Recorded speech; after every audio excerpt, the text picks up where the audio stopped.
Hey guys. Yeah, we just finished doing a couple little things and figured we'd share a little bit of stuff we're doing. So this is going to be a mitered corner, and you can see we got it all taped up and it's being glued now. But we, when we're bringing the two boards together, we try not to just bring it to a sharp edge because this stuff here can splinter and make the slivers are like needles. When you get a sliver of this stuff, it's not like a regular sliver. It's like a needle or a metal sliver. It's pretty not fun. Angie, stay right here, sweetheart. Stay right here. You can't go out here. It's not for dogs. We had set up the table saw out there. We're doing some ripping right out there. Rather than make a bunch of dust in here, we do it out there. So anyways, we're starting to run down on the stock, but you know, we've got some really nice lengths from this company. Lucky, sometimes you get flooring and you get all little doodad odds and ends, and this was all very nice material from Bellawood, pre-finished, and it's a really nice grade. So it's got a finish on it for 100 years. It makes it nice. It makes it a little bit more difficult when you work with it because you really don't have any room for sanding. And then you're not going to start sanding through the finish to make boards line up with each other. You're just going to try your best to cut them as accurately as you can. And it is what it is once you secure it in place, and that's where it goes. It's going to stay like that. So that's what we ended up doing the other day is in this area on this. Remember now, this is a door closure arm, and there's a door that comes from this. The door closure goes up inside that case, and then this becomes a door line. And there's a 3-foot glass door here, so you got to imagine the glass coming to the wall and then coming across the top of this, and then this whole wall is behind glass. So that's the mural we're talking about. It goes in there. We're still waiting for that, and then these are our niches here, and then everything below with the curdy is going to be marble. And then you can see in here what we did was we left a throat on the face of this teak. So what happens is the lighting comes up under here. Here's the lighting whip, and then the lighting comes and runs along the inside face of here. So when the light's on, it splashes the niche, gets into that deeper niche, and it conceals the light so you don't see it. So same with that one, except that one comes down as marble and it gets hidden behind the marble. And then, you know, like we were talking about, each area has its own little thing happening depending upon what's going on in that spot. So there's how we ended up completing that. And then we're going to put our two boards at the top, go right to the ceiling. And then this wall is our shower head wall with our mixing valve and the escutcheon. There's boots that come with the Hans Grohe Ruffins. There's a boot that goes in there and actually makes a really nice water seal. So I don't know if you can see that. See, it water seals around this escutcheon. And then what we do is we'll end up filling this in later, and then you come along. I just started to add a little left in the tube. You come along and you caulk seal from the rough-in water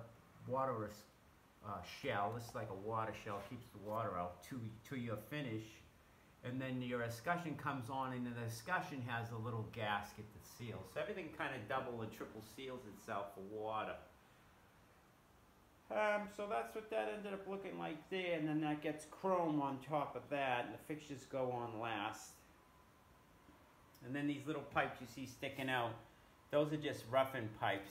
that we use to cut the tile around, and then after that, that comes out, and then the marble goes on, then it comes out, and then that gets caulked around too with that space nipple. And then that's how it looks above, and it gets one more board on the top of the planer edge.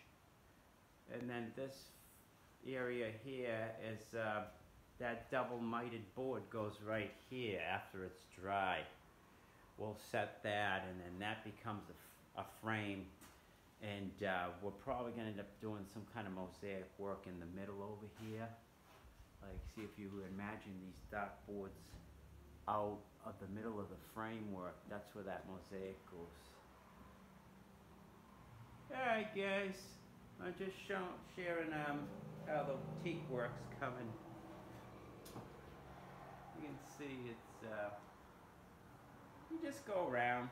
I guess we do little things here and there. If you notice, this miter don't go all the way to the wall, because if you do, you bury the miter, and then there's a miter shift when the other one comes and meets it. So we leave like a, I don't know, a good 1/8 to a 1/4 overlap, but we don't bury it in the wall.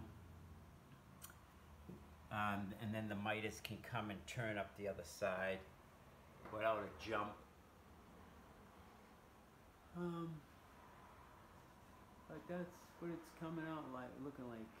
You'll see it, and then when we get the mosaics, we'll make some more videos of the mosaics going in. You can see what those look like on the wall. And then you gotta kind of imagine a glass line up here. There's a glass line up here, and it comes in, and it meets up over here. But there's a separation of the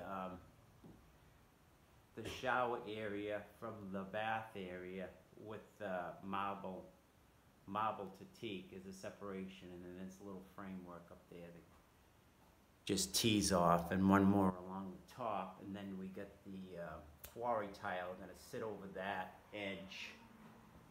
Here's your quarry, and it's got a 1/4 round on it. That sits over the top, up there, like that, up on top of that little planter wall. And that's pretty much it. Hi you guys, just showing you how we're doing, and